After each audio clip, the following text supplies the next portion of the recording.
धोनी को record चुरमार England भूईरे Rishabh Pant को दमदार शतक।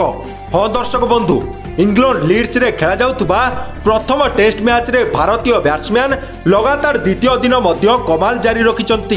प्रथम दिन सलामी बैट्समैन यशस्वी जयसवाल एवं कैप्टेन शुभमन गिल धमाकादार शतक मारिचंती।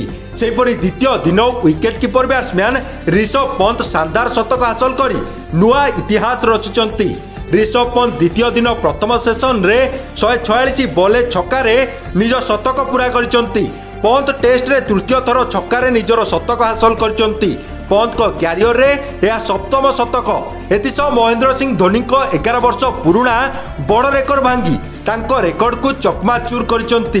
तेबे टेस्ट क्रिकेट रे सबुठु अधिक शतक मारिथिबा भारतीय खेलाड़ी हेउचंती ऋषभ पंत, तापरे रहिचंती MS धोनी, तापरे रिद्वान साहा, फारूक इंजीनियर, बुद्धि कुंदरन। ब्यूरो रिपोर्ट, सत्य खबर ओडिया।